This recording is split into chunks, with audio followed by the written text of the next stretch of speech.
Welcome to this Times Techies webinar. I'm Sujit John and I'll moderate this discussion that we are having in association with Fiserv, the US headquartered fintech and payments company. We're going to discuss how India's GCCs are becoming engines of innovation and leadership. We will talk about the rise of Indian GCCs in the global value chain, the country's engineering excellence and ability to deliver transformation at scale. We'll discuss India's talent and leadership strengths, the ecosystem for innovation through collaboration between industry, academia, startups, and government, and how Indian GCCs are evolving as strategic assets for their parent companies in terms of perception and positioning. And for that, we have two seasoned professionals. We have Sangeeta Gupta. We have had the pleasure of having Sangeeta several times on this forum. Sangeeta is the Senior Vice President and Chief Strategy Officer of nasscom. She has been with nasscom for over 3 decades, since the time the body was formed way back in 1988. She manages numerous major programs at nasscom that focus on industry research, outreach, events, communications, and nasscom's strategic goals. She's a strong supporter of new technologies, innovation, and skill development in order to boost the country's digital future. Welcome, Sangeeta. Thank you so much, Sujit, and pleasure to be here. And we have Sachin Kulkarni. Sachin is President of Fiserv Global Services and is based in Pune. Fiserv Global Services is the engineering and innovation center for Fiserv. Sachin has over 30 years of global experience and has built sustainable businesses and driven complex transformation programs in banking, payments, and insurance. Prior to Fiserv, Sachin worked for many years at IBM, Capgemini, and Tech Mahindra across the US, Europe, and APAC. Sachin has been championing women's leadership as the executive sponsor for the Women Impact Network at Fiserv Global Services. Welcome, Sachin.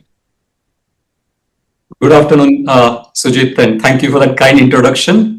I'm incredibly happy doing this webinar with two stalwarts I respect deeply. So you're a thought leader and pretty much been with nasscom since its inception. And Sujit, you're not only an admired editor, but you're also a master storyteller on stage, online, and in print with Times Techies. And can I just add that I think Times Techies has become an insightful guide around India's constantly evolving technology landscape. So looking forward to this interaction. Hey, thank you so much, Sachin. Very kind words. Thank you. Sachin, let me start with you. Like I said, you have years of experience now. You had front row access to the evolution of Indian GCCs from back office operations to global innovation centers.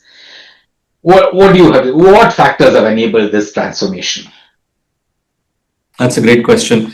So, I begin by saying that, first of all, my perspective is that while GCCs have steadily sort of climbed the value chain from quality assurance and product testing to product design and product engineering and so forth, cost arbitrage is still relevant. And the continued depreciation of Indian rupee over the last few decades has helped. That said, I think there's a transition underway in GCCs towards building global roles out of India. And that transition rests on 3 reinforcing factors: capability, confidence of the headquarters or of the parent enterprise towards the GCC, and collaboration. Let me talk about each one of them.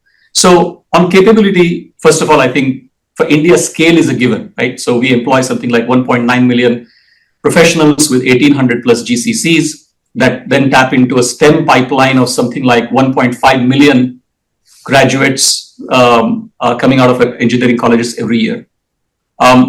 But I think what is noteworthy is most GCCs now have scale and multidisciplinary capabilities across software engineering, data, infrastructure, operations, shared services, and therefore they're starting to lead with automation from RPA to machine learning to generative AI to agentic. And they also quite often build customer journeys. So to give a fintech example, mobile banking, payments, e-commerce, etc.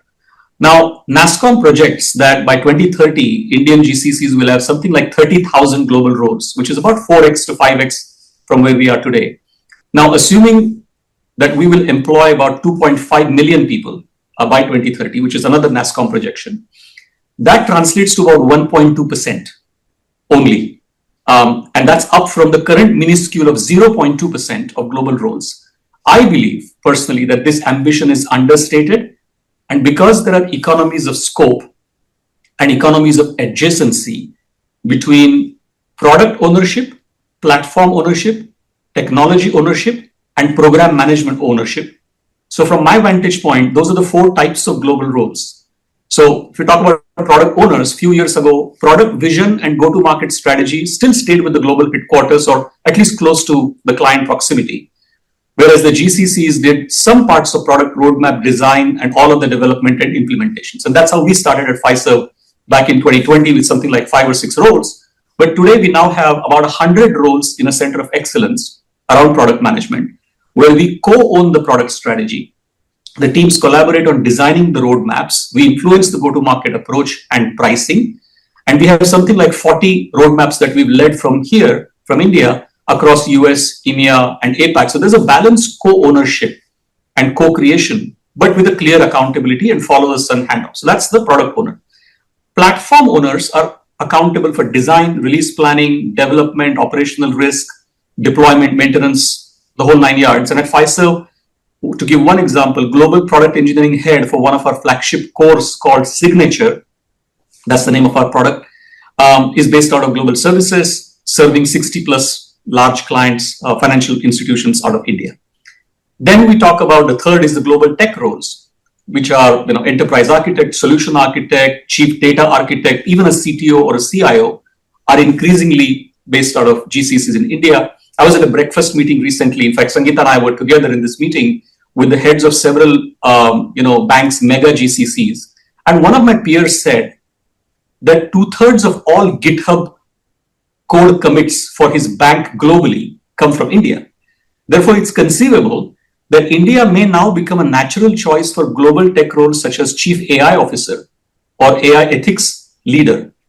And then finally, program manager roles. These are roles, obviously, that oversee multi-year complex transformation programs, often working in partnership with strategic vendors, requiring significant internal cross-group, cross-functional collaboration, cross-geo collaboration, while managing scope, time, cost, quality, resources, stakeholder management, etc. So that whole piece that I just talked about is the capability. Let me quickly touch on confidence. Many Indian GCCs have become what I call the microcosm effect, which is multiple business units, multiple functions, multiple geographies that they serve from India. For example, a lot of big banks have their Indian GCCs invest as much as 60% or 70% of the tech and ops headcount. And these guys are not just answering calls. These teams are building trading platforms and risk models using AI and so on and so forth. So I think it's fair to say that global enterprises are increasingly confident in India's ability to own complex engineering and platform responsibilities. However, that confidence does not yet extend, I think, to end-to-end P&L ownership or regulatory representation, especially in highly regulated sectors like finance and healthcare, because the boards and the regulators still expect that accountability for product launch and compliance to sit in the home markets or closer to the HQ, which restricts India's role to a co-pilot rather than the pilot of the plane. And so it's a journey. And then the last point I'll quickly touch on is the collaboration point, which is twofold, the local collaboration and the collaboration with HQ. Many GCCs are now collaborating, I think, with local startups and university research labs, which is great because there's a good cross-pollination of ideas, which means GCCs will become what I would call anchor tenants of the Indian innovation. But the collaboration models between GCCs and HQ are still evolving from a request fulfillment sort of pattern to true co-creation pattern. And the reality is many GCCs are still not fully integrated to jointly define roadmaps or success metrics with their global peers. And I'll start by saying that I think the bottleneck there is not so much technology, but more governance or operating model. What is needed, therefore, is shared decision rights and aligned incentives that actually allow India teams to own outcomes like revenue or NPS, not just delivery and defects. That's really such a long way that we've come on GCCs. Sangeeta, I mean, is this the exception or is this becoming the norm across GCCs in India? Is this what more and more GCCs are doing, this breadth of functions, bringing all of that together, innovating for the car? I mean, Sachin said, barring P&L responsibility and compliance, etc., they seem to be doing everything else. Generally speaking, is that where GCCs are headed? And what are these macro trends in India that's driving all of this? So first of all, I think Sachin's answered it very, very comprehensively on how the GCC environment is completely transforming, right? From the whole cost efficiency scale play that India was always known for to the whole competency, capability, and confidence base. So I think great articulation and truly, truly resonate with that. So I'll answer your question in two parts, Sujit. I think the first is really how widespread is this trend that Sachin talked about, and is it the norm? Is it the way to move forward? And second is obviously the key macro trends that's driving these shifts. So I think the first part I would say is it's not the norm currently. We have the best in class GCCs. We've got this framework which is saying how many companies now are in this whole transformation and portfolio hub. That's about 1/3 of the GCCs are roughly in that space where they are doing these end-to-end transformations, where they have multiple service lines all co-located at one place, where they're owning products, platforms from India. But I think the ambition flows across to a much, much larger segment. I think if you talk to any GCC leader today, very unlikely they're going to say, I'm only interested in doing the whole, just the ops and the efficiency and seeing how much more seats can I add, what new center can I set up. All of those are important, but they are everyone's ambition is really to say, what is the new kind of work that's coming in? How am I becoming much more significant, not just relevant to the global enterprise? How am I mirroring more and more functions of the global enterprise back in India? In fact, in some of the GCC 2030 series, Sujit, that we've done with you, we've had such phenomenal examples of how GCCs from India have been able to pick up pieces that maybe nobody was doing, but done it so well that they're really adding and building on to many, many new things. And that's a way of building confidence that you can do things in India that earlier you could not even have thought, or no other country even wanted to look at. So clearly there is work to be done, but I think the best in class GCCs, and Fiserv is a great example of how true transformation is happening. And I think, as NASScom, our role is really to share these stories, bring together companies to talk about how they're doing it, what have been their challenges in making some of this happen, what have been their learning. So you shorten the learning curve for other GCCs that are on this journey. I think the second part of the question is really around what are the macro trends driving this shift, right? I think the first thing I'd say is we are ending 2025, and like everybody has a word for the year, I would say for India and for NASScom, GCC has been the word of the year, right? There's just been so many conversations, events, programs around GCCs. It's almost becoming a household name today than maybe even 18-24 months back, where it was a very technology language as we look at it. I think from a macro trends perspective, one is clearly the fact that post-COVID, we saw very rapid digitization take place, where enterprises were investing in digital, cloud, and all kinds of solutions to get rapidly on the digitization phase, right? Clearly, I think the slowdown that happened in 23-24 has pushed more and more enterprises to say, all the investment that I've made, what is the ROI I'm getting out of it? So that's a very significant shift that we are seeing. People are not just investing in technology for technology's sake. They're also saying, what is the value impact that I'm going to get from all this investment I'm making? I think the second has been obviously the rise of AI and its ability to just reimagine everything around us. And again, enterprises are going all in on AI, but are not necessarily allocating a lot of new budget on AI. They're really saying, how do I repurpose some of my existing budgets, add a little more, but how do I repurpose some of my existing budgets and start seeing what is the AI efficiency or innovation I can drive within my enterprise? I think the fact that there can be access to technology, talent, specialist, niche skills, that's always existed, but it's growing more and more. So scale is important, but equally important is this access to really specialist and niche talent that India has a lot of. And lastly, I think if you see the GCC growth in India, which used to be largely about very large enterprises, we're seeing a lot more mid-market companies now coming to India, because I think COVID helped people recognize that work can happen from anywhere. So, and mid-market enterprises, actually, as per a recent survey we did, are spending much more on technology than even some of the larger enterprises. So this whole combination of what's my technology and innovation arbitrage that I need to get faster, I think the talent play that I need, as well as capabilities, I think all of that is driving this whole increase in GCCs as we are looking at it today. Yeah, like you said, GCC's become the word of the year. Yeah, at least that's what I feel continuously. If you keep reading everything around GCCs, every meeting is about GCCs. It's become the word of the year. You said that the GCC leaders have become very ambitious now, even though they may not be where Sachin is today, but they all want to get there.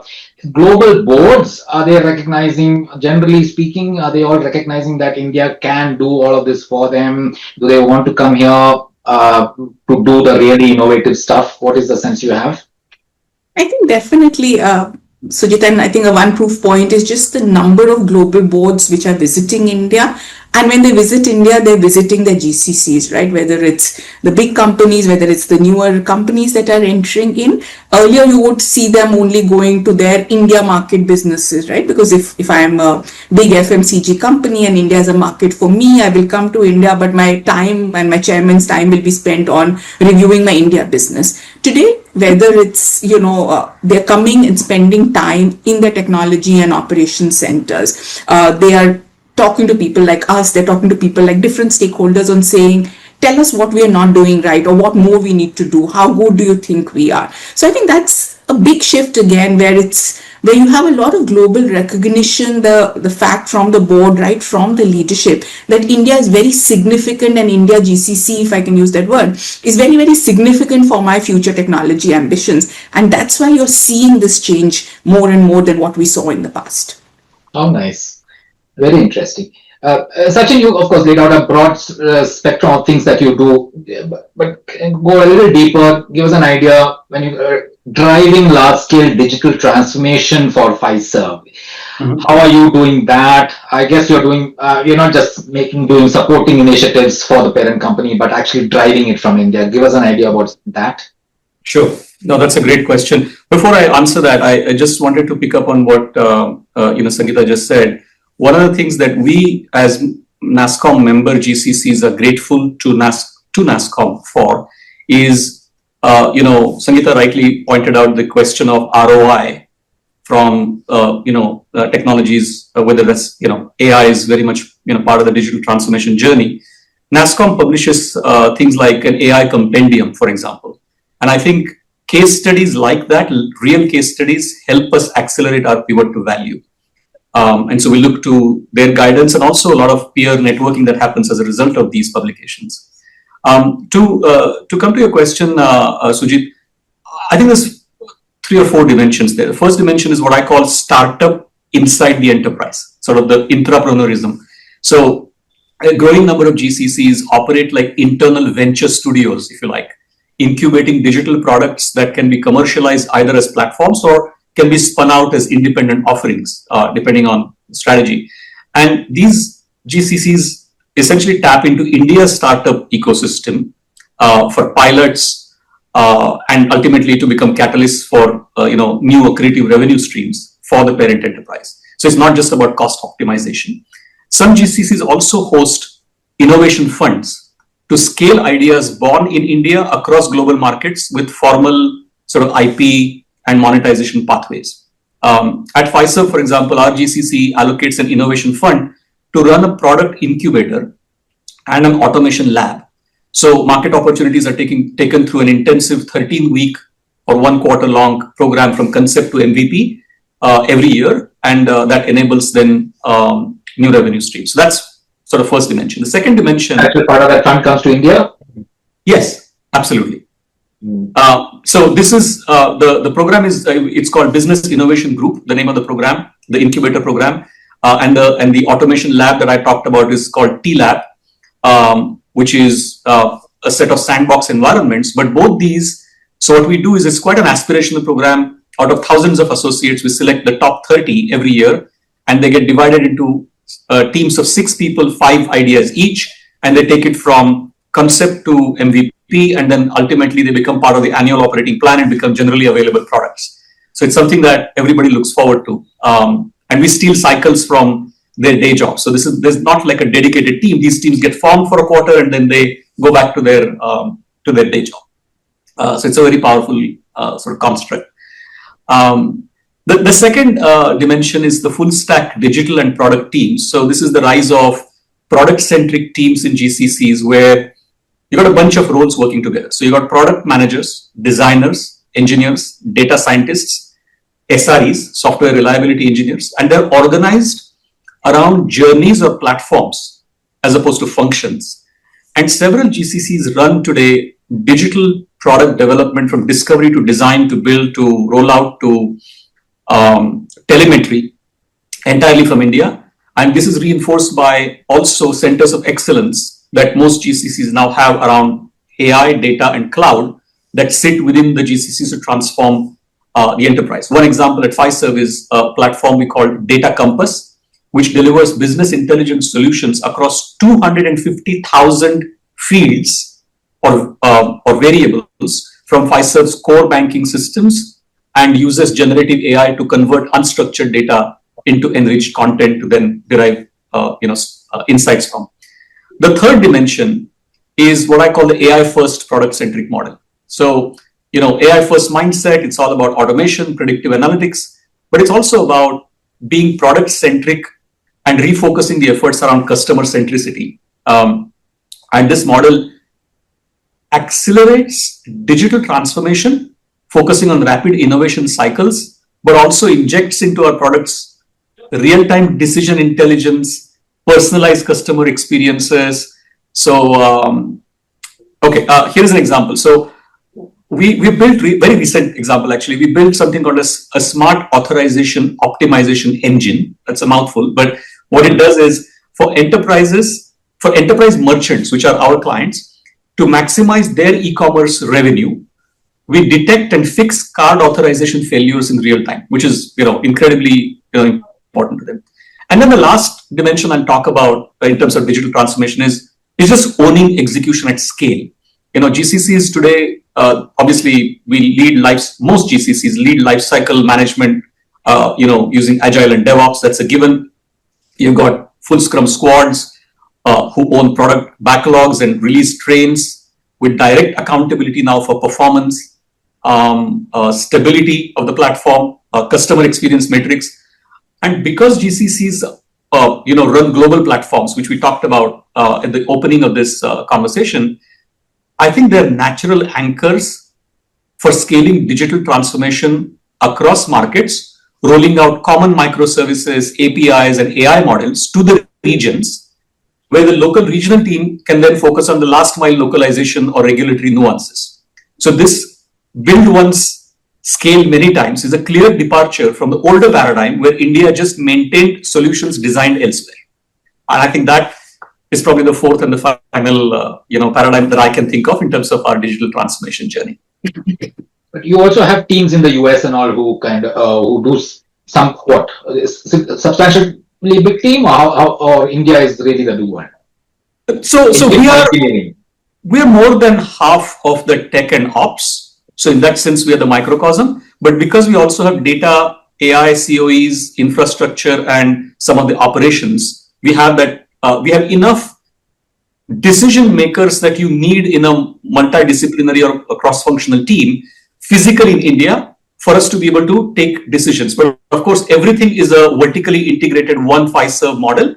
So nothing happens in isolation or in a silo, and there are structured handoffs that happen in a follow the sun. But the point is, you're not dependent during the India daytime to slow you down because you've got those multidisciplinary capabilities around you.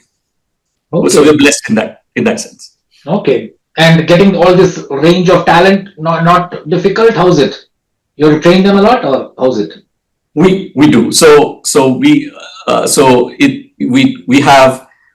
I'm very proud to say that we have a cross-generational or multi-generational workforce. We have 15% Gen X who are very good at product knowledge, platform knowledge, and of course stakeholder management because they've also been more tenured with Fiserv.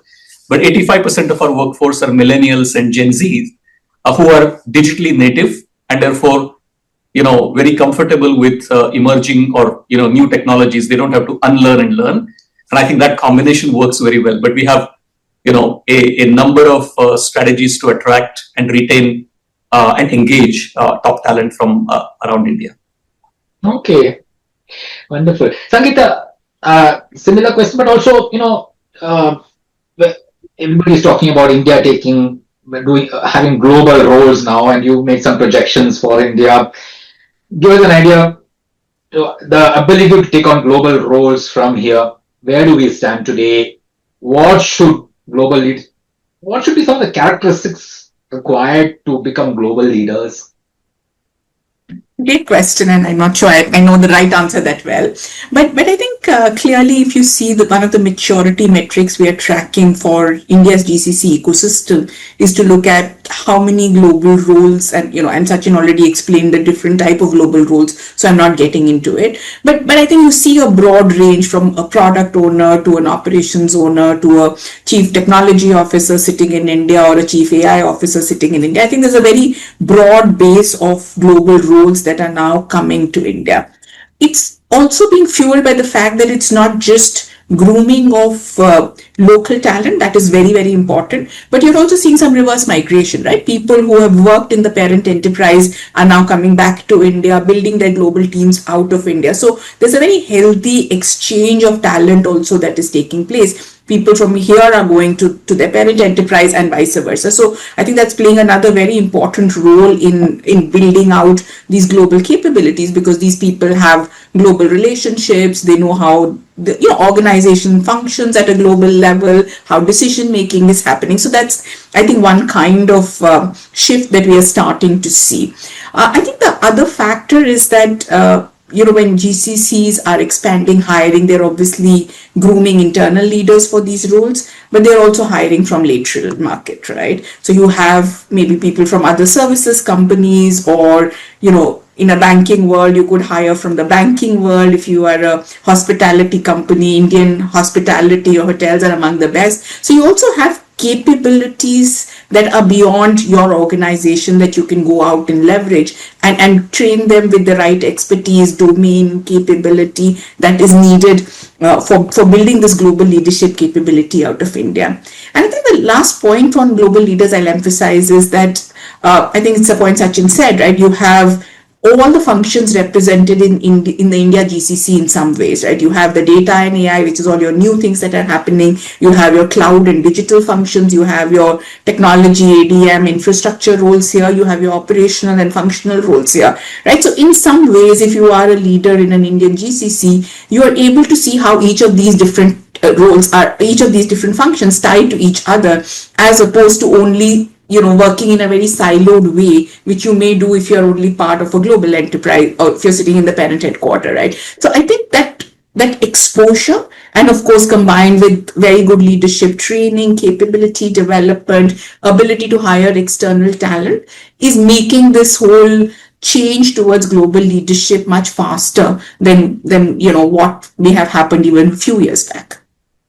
I think you're absolutely right. I also think, even IT services has built that leadership, which is really world class. I keep thinking, they all, of course, learn from experience over the years, but every now and then I find somebody saying, oh, IT services is going to die. When cloud and SaaS. We hear that all the time, right? Yeah, they said cloud SaaS, they said, oh, that will destroy IT services. Now AI has come in, they said that will kill IT services. But I think the leadership is so prudent to, and they know the whole global scenario so well that I think they know how to navigate all of these changes. Yeah, I think the big shift we are seeing is that we've always known as a system integrator. Now we need to be known as the orchestrator, right? Who will tie all these different AI tools, products, infrastructure stack all together, right? So we have to be the best at orchestrating this transformation. We may not have all the product platform tools as India that we'll build out, but I think at least from a global business enterprise sense, we can be the orchestrator. Orchestrator, no, great word. Sachin, tell me, obviously, you spoke about some of the innovations that you've been doing out of the India Center. Give us an idea. How do you build a culture of innovation and accountability in GCCs that matches or even surpasses that in your headquarters? That's a great question. Successful GCCs they mirror the enterprise culture and values. So I will talk more in terms of alignment. We talked about the collaboration aspect a little earlier. So it's no more so much us versus them. India just becomes a natural extension or a location. And Indian teams then participate in global hackathons, or they adopt the same agile practices. They even shape the global tech ecosystem. And in that sense, that cultural alignment builds trust and collaboration, which then leads to ultimately local leaders taking or acting with an ownership mindset, proposing innovations rather than waiting for the instructions. So I think that's the first piece. Now, the culture in most GCCs remains tilted still, I think, towards execution excellence and predictability, which is great for delivery because that's what you need. But unless you're deliberate about it, it can stifle experimentation or maybe limited commercial acumen needed to own a product suite from ideation to optimization. So I think this requires deliberate rewiring of incentives and rituals and leadership behaviors to reward outcome-based innovation, again, from a cultural aspect, and market impact, whether it's revenue margins, NPS, not just utilization and on-time delivery, if you may, right? So that's, I would say, work in progress, or it's a journey. I would also say that not having sporadic, we talk about experiments, but not doing this sporadically, but having a structured approach, such as the big program that we talked about at Fiserv, which yields practical gains or faster product development cycles and substantial incremental revenues, that is needed. Now, with Gen AI and vibe coding and agentic, I think, it's shrinking that gap between those who have an idea and those who can ship a product. And I think GCCs that can bridge that gap will become true innovation nerve centers. But only if we push the ownership down to the keyboard, not work the same way faster. And only if we define clients' needs and orchestrate AI and co-own the P&L and not just delivery, right? So that's a if. Because I think we'll miss the opportunity if we treat generative AI and vibe coding as a new way to churn tickets instead of a chance to re-architect the enterprise. And so I'll end on there's a four pillar framework that we use called IDEA. To imagine or re-emphasize the culture of innovation at Fiserv. So IDEA stands for inspire, design, empower, and adapt. We use that. Inspire is set clear vision and empower teams to take risks and experiment. Design is, this product incubator program concept to MVP. Empower is about cross-functional teams, how they do things like what we call idea contests, or every year. In fact, this week we are running an innovation showcase to surface ideas from ground up. So that's like crowdsourcing, but from within.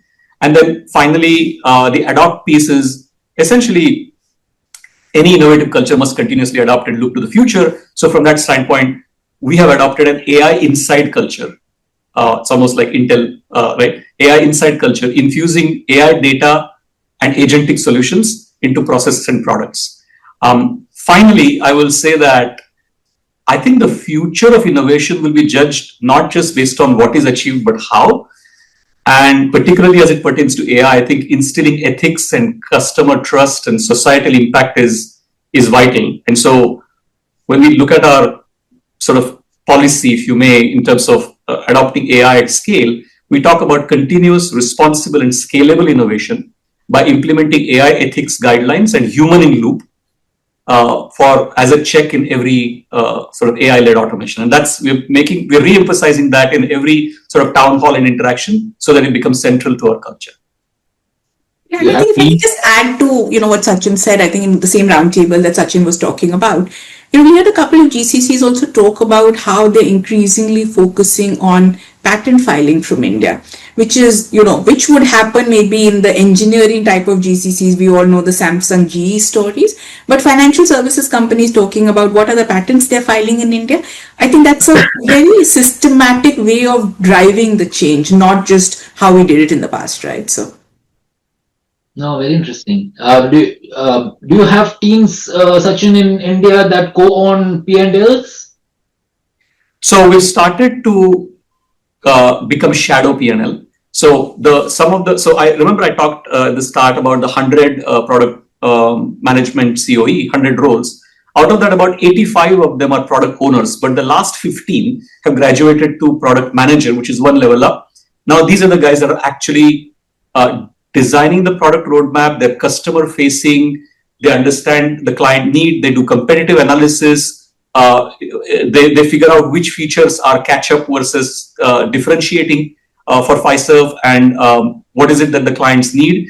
So when you reach that product management level, you're essentially not owning commission based sales or business development, but you are owning the ultimate 3-year, 5-year long range planning, revenue, target, addressable market, TAM, and the conversion of that TAM into into revenue and margin. So in that sense, it's starting to get there, but I wouldn't say that we still own the P&L.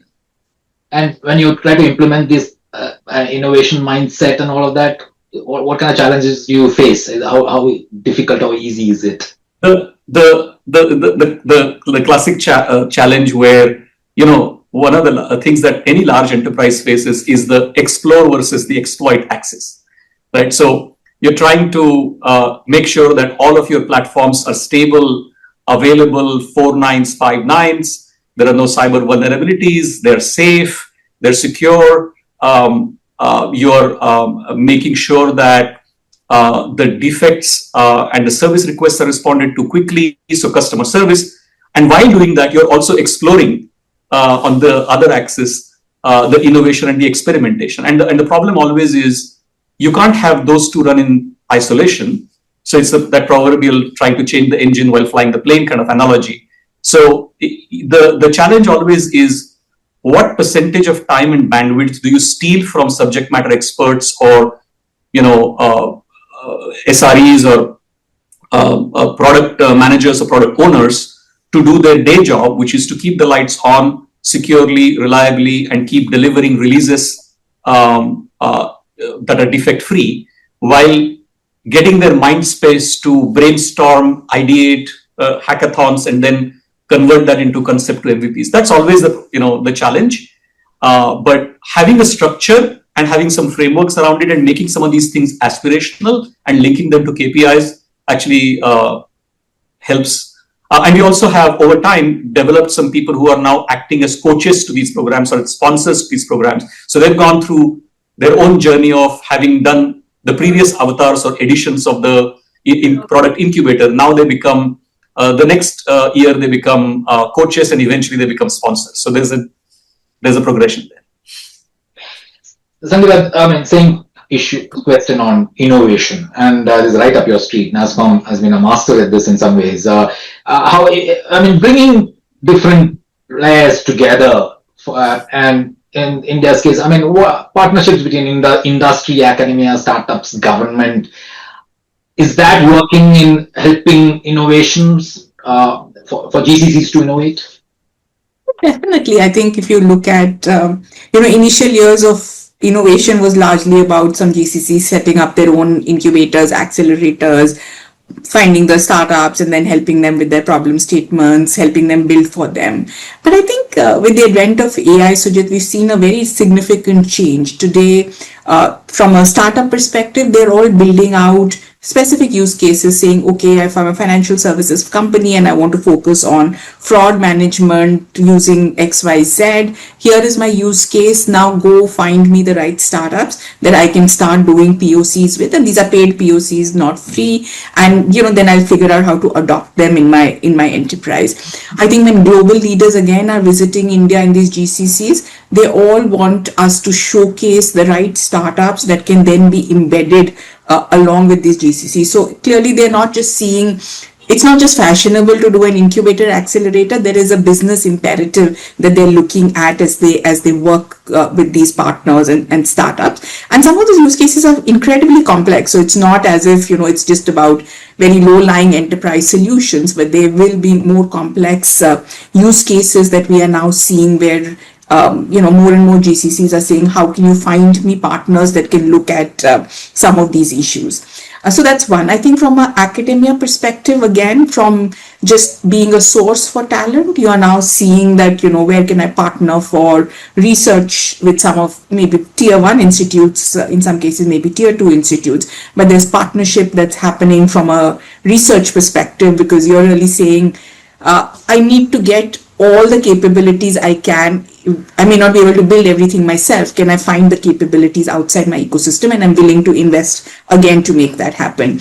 I think obviously companies who are also saying, how do I build out more domain specific talent? So there's a financial services group at nasscom that's come up with a BFSI, skilling curriculum, which is really saying, okay, you've taught them technology, but I want them to also know specific banking technology specific issues, right? So we've created this curriculum. We have some master trainers. Now we're partnering with governments, universities on saying, how do you make sure these can be trained so that students that are graduating can find jobs with many of these financial services GCCs, which is almost 30% of our overall GCC ecosystem. So that's the other kind of intervention we are seeing. I think the last piece is government, and that again in 2025, I don't know how many GCC policies, maybe some 8 states have already announced GCC policies. They are really laying out the red carpet to say, how can we attract more GCCs, especially in emerging cities. Obviously, larger cities matter,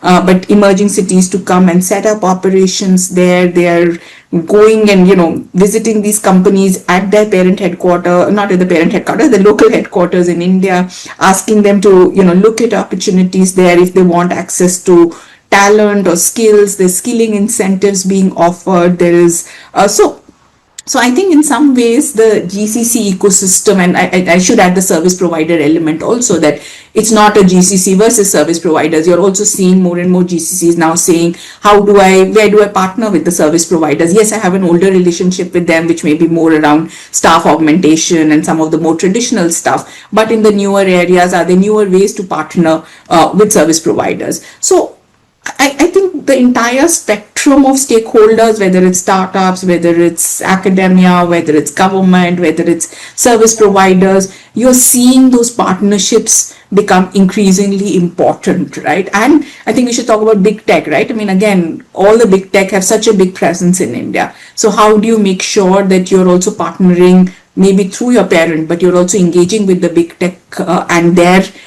teams here in India to build out some of those solutions. So I think that's how we are seeing the whole innovation ecosystem, which is largely about partnerships, and partnerships not just for a tick in the box, but partnership for business impact. So. Sangeeta, what do you think? I mean, now then suddenly this issue of India's R&D spends, research particularly, is coming up when everybody sees China just the phenomenal technologies that they are creating and all that. I was just wondering, is there more that you can push GCCs into doing a lot more collaborations with academia and all that, and push up the R&D budgets of India? I think it's a very important question, Sujit, and it's something that India has to do more of, right? Whether it's the GCC ecosystem that does it, whether it's the startup ecosystem that does it, maybe it's the services ecosystem that does it, but everyone has to invest more in R&D. I think one challenge we've seen is that in the services sector, which is a large component of the 300 billion industry, it's very hard to quantify R&D, right? So even if you see how the bigger companies are identifying their R&D budget, because you don't invest in plant and machinery and, the traditional R&D spends that we are all familiar with. So I think one is we are really looking at saying, is there a different way to define R&D in services, which will help us understand the true value of R&D that is happening in India. But that's just a operational thing that we need to do. I think the more important one is for us to recognize what is needed more to drive it. I think some of the big engineering GCCs are doing more with academia. We need many more to come forward and do it. I think some of the schemes the government is coming up with, like the ANRF, the RDI fund, hopefully can drive some of these collaborations. We're still trying to understand how the schemes will work, but the idea would be that if there's a way to incentivize R&D, then you will see much more happening in India, because we are still building for a global market. Unlike China, we are not building for a local market. Mm-hmm. So you're saying if we get our definitions right, our actual R&D spend might be a little more than what? Little more, not significant, not comparable with where we would want to be. It may be a little more because if you see all the innovation that's happening even within the GCC ecosystem, right? None of that is ever reported. So, so one is just figuring out what is the reporting metrics to make that real. But more importantly, how do you truly make it impactful for what is needed going ahead? So the whole focus on patent filing, not just filing to commercialization, collaboration with the academia for lab to market, right? So I think there's a lot that needs to be done. And I think again, India has to play the long game. We're still very short-term focused. We unlike if you have to take inspiration from China, which is right now, already thinking 20 years ahead. We have to play and invest in the right areas accordingly. Still too short-term focused. No, absolutely. Sachin, you of course spoke about AI. Yeah, the move towards AI first and all of that. Give us an idea, how is Fiserv's India GCC using AI, cloud, and fintech transformation to lead global innovation? Sure. So, there's some things which are, I think, table stakes now. So things like GitHub Copilot to fast track user stories into development or QA, or generative AI-driven bots that run process automations. All of those things we do, and I think that is now becoming table stakes. The focus at Fiserv GCC with our strong AI team or COE has been, how do we work to embed AI into our products to derive actionable, delightful insights across the large data sets that we own, and in some cases we process. And so we excel in applying AI across thousands of financial institutions and millions of merchants that we call as our customers, because Fiserv is essential to the way in which they operate. So let me offer a couple of examples. So the AI insight that I talked about, right? We use AI to mine transaction data across products to send merchants and FIs actionable insights. So for example, things like optimal pricing or product mix or even promotion timing, combining the bank and the merchant network data and using that as a moat to sell insights as a service, not just data as a service, back into the ecosystem. Or another example is we seek customer feedback, moving from the traditional surveys to now conversational AI, because that's how you can better understand customer sentiments. And everything is going from menu-driven to conversational. And then examples like where we feed intelligence through Fiserv Small Business Index, which is a barometer of health of small and medium businesses of American economy, listed on NYSE, New York Stock Exchange, which covers business transactions across more than 90% of zip codes. So that's the AI insight. Then the second piece is agentic AI. No webinar or no conference these days is complete without talking about agentic. We're now focused on AI for customer delight. So for example, hyper-personalized offer recommendations. So something that, sometimes if I struggle to engage with customers at the right moment with relevant hyper-personalized offers, despite hosting a lot of transaction data and merchant offers that they have. So we built a real-time offer recommendation engine that transforms static offers into contextual, behavior-aware conversations. And then the last thing I'll say is governance, incredibly important when it comes to AI, embedding AI inside either our software development lifecycle or into our products.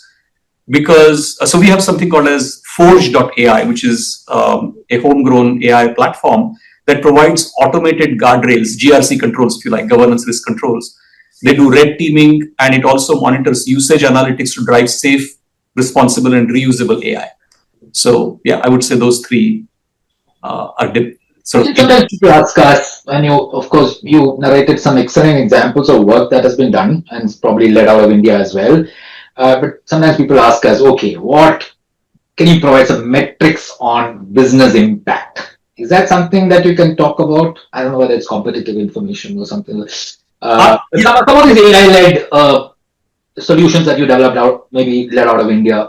Yeah, I mean, I'll just talk about, just pick the last, there's so many, but I'll just pick the last example that I talked about, which is the Fiserv Small Business Index in terms of what the impact is. So yes, there is an index on New York Stock Exchange that everybody can see. But let's say I'm a bank, and any bank, small community bank, it could be a credit union, or it could be a large bank or a regional bank.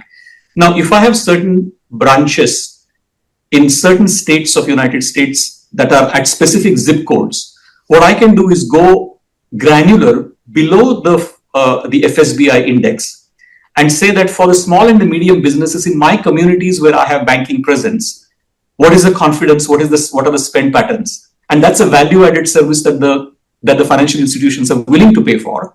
And it actually is also a good thing because now they're invested in making the small and medium businesses in their communities more successful.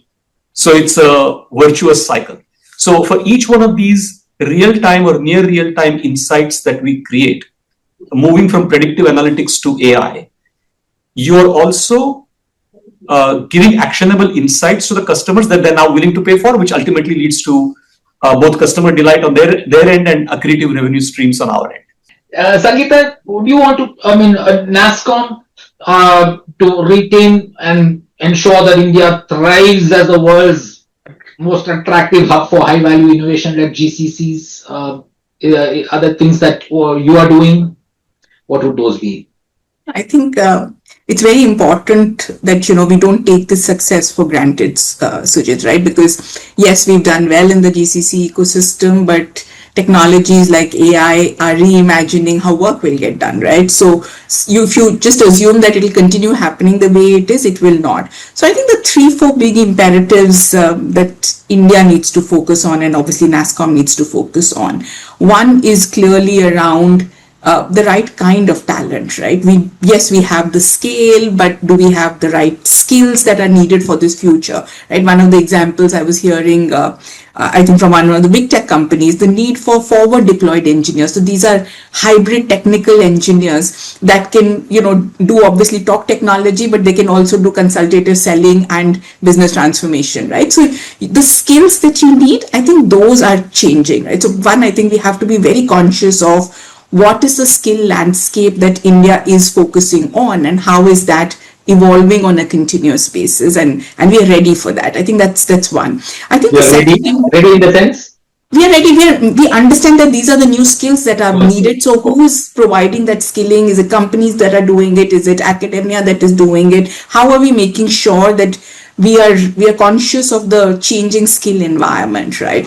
I think the second imperative is clearly around ease of doing business. While I think there is a GCC red carpet right now, but we need to make sure that the gap between announcement to delivery is completely removed, right? So what do they complain about? What do they complain about? Everything from transfer pricing issues to GST intermediary issues that were there. Many of them have been sorted, some are getting sorted, but you do not want an environment where somebody doesn't feel confident about, I've come to India and now I'm stuck with all this tax issues, etc. as an example, right? So I think making sure, and I think right now the terminology that Chandrababu Naidu is using is speed of doing business, not ease of doing business. So we need to focus on speed of doing business in India and keeping that as foremost to attract. I think the third most important point, which you talked about, high value work from India, right? Again, whether if you are working in the automotive space or you're doing something on 6G, we need access to test labs. We need to make that investment, right? It's not just about talent anymore.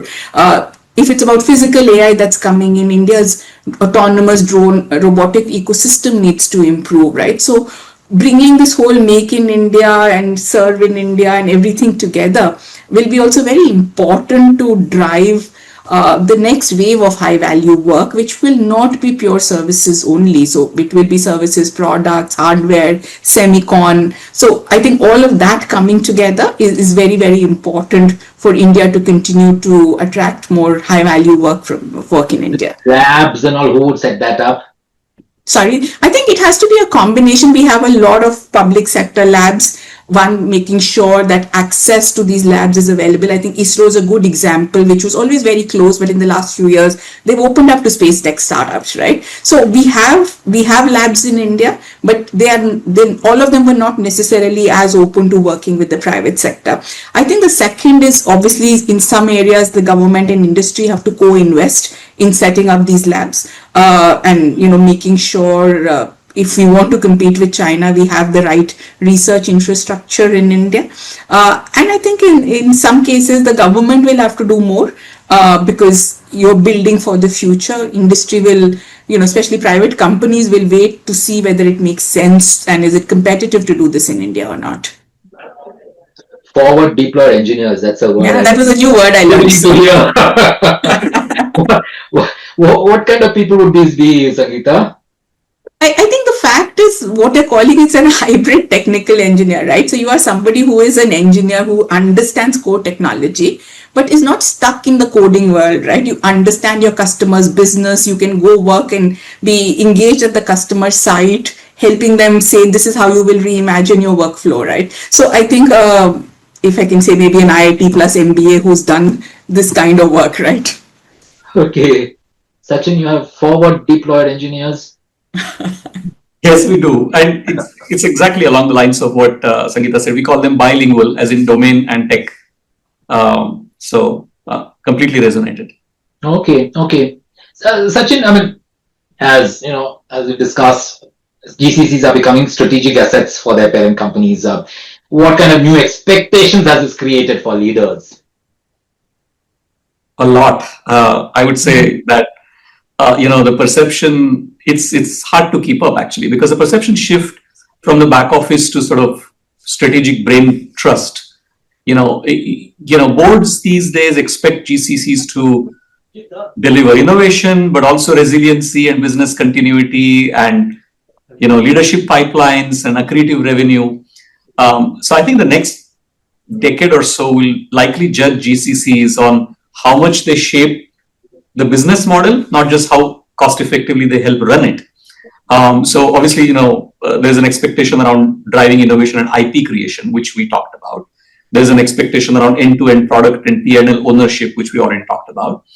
I think the third thing I would say is the leadership and the talent pipeline. So looking to India, and GCCs are expected to cultivate top talent, whether it's engineering, whether it's analytics, whether it's AI, whether it's shared services. And heads of today's GCCs are often strategic thinkers who work directly with their global leadership, even management committees. Many multinationals see GCCs as a global leadership succession pipeline. Part of that, of course, is the trend of some of the global leaders coming back to India, which Sangeeta referred to earlier. But reflecting the need to build leaders that understand domain and tech, capable of running global portfolios, and then the multi-generational workforce that we talked about. But I would just say that looking ahead, I believe that this expectation set might actually become a little daunting, a little unsustainable. So taking a slightly controversial view maybe, but GCCs are simultaneously expected to be cost-effective, strategic, innovative, but compliant and resilient and talent-rich against the backdrop of geopolitical, equations, inflation, retention challenges, concentration risk or perceived concentration risk. So it's quite a set of variables that you're working with. And so my personal point of view is that successful enterprises will likely treat Indian GCCs not as do everything centers go forward, but either as COEs or, to steal Sangeeta's term, orchestrators in a network of globally distributed hubs that then anchor IP and leadership out of India, but then also serve as launch pads to roll out global products and then deliberately spread execution across multiple regions, as opposed to the earlier mega microcosm as the only viable model. So those are some kind of a global operating model or something, is it? Correct. More globally distributed operating model. Okay. Sangeeta, you see that going in that direction? How do you see Indian GCCs evolving over the next 5 years? I think Sachin's articulated it beautifully, right? That we cannot expect that we can do everything and still be, stay ahead on everything. So I think becoming much more specialist, much more focused, and of course doing the more high value work that we talked about, Sujit. I think that is the direction, staying ahead. Having said that, I think cost and efficiency have been like your brain, you have been your foundation, right? So that is taken for granted. You cannot say I will only do this new product in India and I won't do the rest. I think we've learned a lot. We've built this whole industry based on those pillars. But having learned from them, how do you really focus on becoming the best in, if it is financial services, F&A? As Indian GCCs, we are building what's next in F&A, right? If it is about IP creation, then we are focusing on doing that. So I think in the domain that we are in, how do we become that whole engine for new ideas, growth, is how I think the GCC way forward should be eventually. Yeah, no, we had at least we wrote in the last article as well in that conferences that we held together. Yeah, at least two people saying they are focusing on their core enterprise work but simultaneously working very closely with the ecosystem too. It's not like they're only focused on that, but you're also orchestrating the whole cost part and the the services part and all that. And no, they're very, very fascinating new developments happening across this ecosystem. Sachin, Sangeeta, I mean, great discussion. As I keep saying this, and Sangeeta said it at the beginning, I mean, GCC seems to have been the word of the year.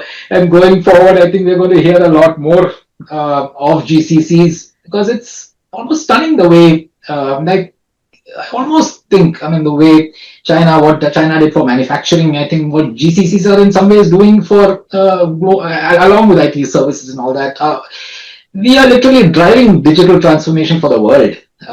It's been a fascinating journey for GCCs, and I think it's a great story for India.